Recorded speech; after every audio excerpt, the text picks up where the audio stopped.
बिस्मिल्लाहिर्रहमानिर्रहीम अस्सलाम वालेकुम। मैं आपका वीर दोस्त गुलाम मुर्तज़ा, तुसी देख रहे मुर्तज़ा टीवी। मेरे चैनल में सबसक्राइब करो, नाल एक बैल का बटन वो भी ओके करो क्योंकि हर वीडियो मेरे दोस्तों वीरों लिए जल्दी पहुँच सके।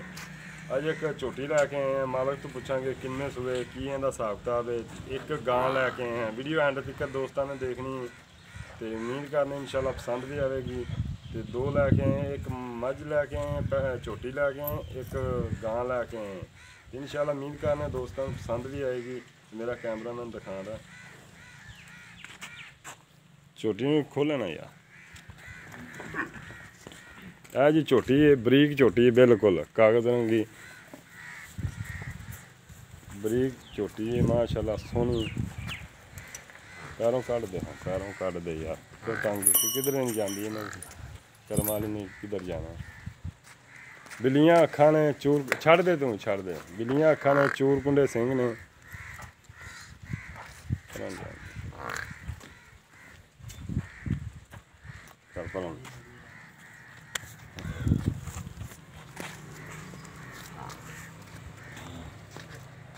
थान माशाल्लाह देख लो तुम आप दोस्तों, इंशाल्लाह पतली पूछ टुरन दे यार छोटी।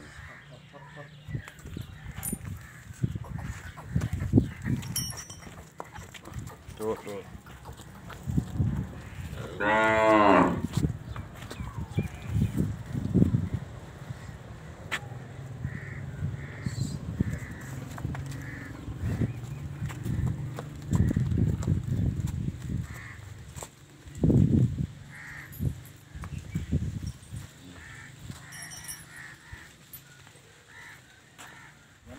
बंद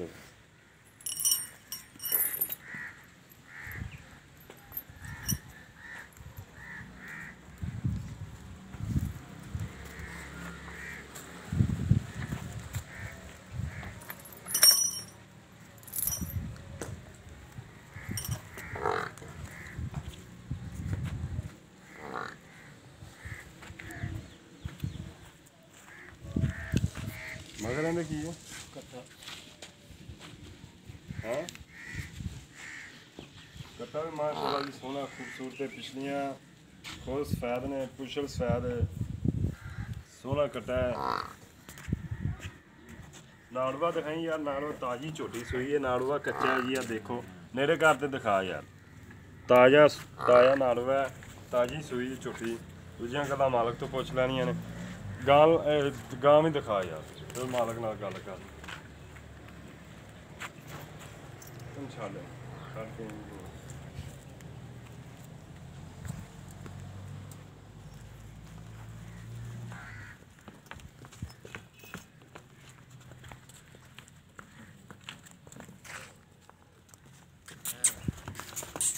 की गल बस।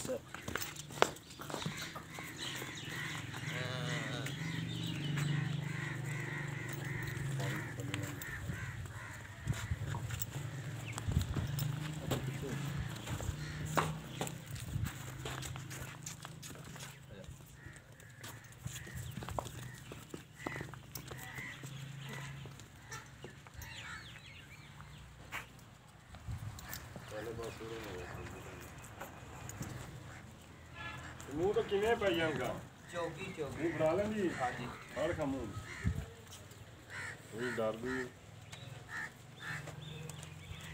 स्वाद दंद बंद तो बता रही है। मूँह तो चौगी है जी, ठीक है बस ठीक है, मूँह तो चौगी है जी। दूजियां गल्लां मालक तो पुछ लैने। इधर आओ भाई जान, मगर इहदा की है बच्चा बच्चा किहड़ी नस्ल दा है? वलैती है, वलैती बच्चा प्योर वलैती कि क्रॉस है? नहीं क्रॉस। चलो दोस्त देख ही लैन दे किहड़ी नस्ल दा। अस्सलाम वालेकुम जी भाईजान, की हाल चाल है? ठीक ठाक भाई, थोड़ा जिहा उच्ची बोलिया जे। ते भाईजान किहड़ी मझ आपां दिखाई है जी भाई, ये किनवें सूबे? ये दूजे है जी, जन्मन दूजा सूबा। बिल्कुल जी। ते दुध किन्ना दे रही है? दुध ਇਹਦੇ ਕੋਲ ਹੈਗਾ 14 ਕਿਲੋ ਦੋਵਾਂ ਟਾਈਮਾਂ ਦਾ, ਬੱਚਿਆਂ ਨੂੰ ਛੱਡ ਕੇ।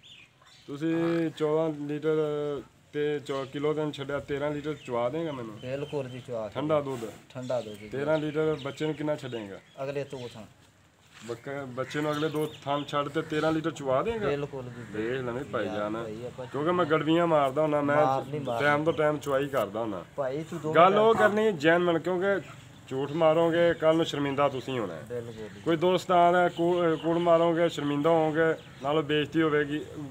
ਗੱਲ ਪੱਕੀ ਕरेंगे। ਨਹੀਂ ਨਹੀਂ ਭਾਈ ਜਿਹੜਾ ਦੁੱਧ ਤੈਨੂੰ ਦੱਸਿਆ ਤੂੰ ਘੱਟ ਹੋਵੇ ਤੇ ਨਾਲ ਹੀ ਜਾਣੀ। ਅੱਛਾ ਹਾਂ ਅਸੀਂ ਖਰਚਾ ਦੇਵਾਂਗੇ ਮੈਂ ਤਾਂ ਹੁਣ ਜਾਣਾ। ਅੱਛਾ ਖਰਚਾ ਆਉਣ ਜਾਣ ਦਾ ਦਿਓਗੇ। ਅਗਰ 13 ਲੀਟਰ ਦੁੱਧ ਨਾ ਹੈ ਦੇਵੇ ਮੈਂ ਪਿਛਲੇ 2 ਥਣਾ ਦਾ। ਹਜੇ 3 ਦਿਨ ਹੋਏ ਸੂਈ ਨੂੰ, ਦੇਖ ਲਓ ਬੱਚਾ ਤੇ ਦੇਖੋ 3 ਦਿਨ ਹੋ ਗਏ ਨੇ ਸੂਈ ਨੂੰ। ਅੱਛਾ ਭਾਈ ਜਾਨ 3 ਦਿਨ ਹੋ ਗਏ ਸੂਈ ਨੂੰ। ਤੇ ਇਹਦਾ ਪਿਆਰ ਮੁਹੱਬਤ ਵਾਲਾ ਮੁੱਲ ਕਿੰਨਾ? ਪਿਆਰ ਮੁਹੱਬਤ ਵਾਲਾ ਬਿਲਕੁਲ ਲੈਸ ਹਾਂਜੀ ਭਾਈ 2.5 ਲੱਖ ਦੀ ਦੇਣੀ। 2.5 ਲੱਖ ਦੀ ਦੇਣੀ ਹੈ। ਹਾਂਜੀ ਉਹਦਾ ਤੁਸੀਂ 2.5 ਲੱਖ ਦੀ ਦੇਣੀ ਹੈ। ਅਗਰ ਕੋਈ ਦੋਸਤ ਮੇਰੇ ਕੋਲ ਆਉਂਦਾ ਦੂਰੋਂ ਆਉਂਦਾ ਕਿਰਾਇਆ ਪਾੜਾ ਤਾਂ ਮੈਂ ਛਡਾਣਾ ਹੁੰਦਾ। ਉਹ ਤਾਂ ਕਰ ਲਾਂਗੇ ਭਾਈ, ਫਿਰ ਛੱਡ ਦਾਂਗੇ ਜੇ ਕੋਈ ਸੱਜਣ ਆ ਜਾਵੇ ਜੀ। ਕਰ ਲਓਗੇ ਮਿਹਰਬਾਨੀ। ਅੱਛਾ ਗਾਂ ਕਿਹੜੀ ਦਿਖਾਈਏ? ਗਾਂ ਪਹਿਲਾ ਸੂਆ ਕਿ ਦੂਜਾ? ਪਹਿਲਾ ਸੂਆ ਸੂਈ। ਪਹਿਲਾ ਸੂਆ। ਮੂੰਹ ਤੋਂ ਚੌਗੀ ਹੈ ਜੀ। ਮੂੰਹ ਤੋਂ ਚੌਗੀ ਦੇਖ ਲਈਏ। ਹਾਂ ਜੀ। ਅੱਛਾ ਕਿੰਨੇ ਦਿਨ ਹੋ ਗਏ ਸੂਈ ਨੂੰ? ਇਹਨੂੰ ਹੋ ਗਏ ਜੀ ਅੱਜ 4 ਦਿਨ ਹੋਏ ਸੂਈ ਨੂੰ। 4 ਦਿਨ ਹੋ ਗਏ ਸੂਈ ਨੂੰ। ਦੁੱਧ ਕਿੰਨਾ ਇਹਦੇ ਥੱਲੇ ਪੱਕਾ? ਦੁੱਧ ਦੇ ਕੋਲ 14 ਕਿਲੋ ਆ ਦੋਵਾਂ ਟਾਈਮਾਂ ਦਾ, ਬੱਚੇ ਨੂੰ ਰਜਾ ਕੇ। ਬੱਚੇ ਨੂੰ ਰਜਾ ਕੇ 14 ਲੀਟਰ ਦੋਵਾਂ ਟਾਈਮਾਂ ਦਾ। ਹਾਂਜੀ। ਅੱਛਾ ਇਹਦਾ ਪਿਆਰ ਮੁਹੱਬਤ ਵਾਲਾ ਮੁੱਲ? ਇਹਦਾ ਦੀ ਪਿਆਰ ਮੁਹੱਬਤ ਤੁਹਾਡੇ ਵਾਸਤੇ 170 ਦੀ। ਸੂਈ ਨੂੰ ਕਿੰਨੇ ਦਿਨ ਦੱਸਿਆ ਹੋ ਗਿਆ? 4 ਦਿਨ ਹੋਏ ਜੀ ਸੂਈ ਨੂੰ। ਬੱਚਾ ਤੁਹਾਡੇ 14 ਲੀਟਰ ਠੰਡਾ ਦੁੱਧ ਚਵਾ ਦਿਓਗੇ? ਬਿਲਕੁਲ ਜੀ ਚਵਾ ਦਿਆਂਗੇ। ਤੇ 170 ਮੰਗ ਰਿਹਾ ਜੀ। ਹਾਂਜੀ। ਇਹਦੇ ਕੋਈ ਪਿਆਰ ਮੁਹੱਬਤ ਹੋਏਗੀ? ਇਹ ਜੀ ਤੁਹਾਡੇ ਨਾਲ ਕਰ ਲਾਂਗੇ ਜੀ ਪਿਆਰ ਮੁਹੱਬਤ। ठीक है। मेरा फ़ोन नंबर है 0344 69 80 676। व्हाट्सएप भी है, ईमो नंबर भी है। कोई दोस्त मेरे नाल रबता करे इंशाल्लाह मैं प्यार मुहब्बत करा के दोस्तों लैके देंगे। उम्मीद करने अज की वीडियो दोस्तों पसंद भी आएगी। जल्द मिलने अगली वीडियो से। पाकिस्तान जिंदाबाद। अल्लाह हाफ़िज़।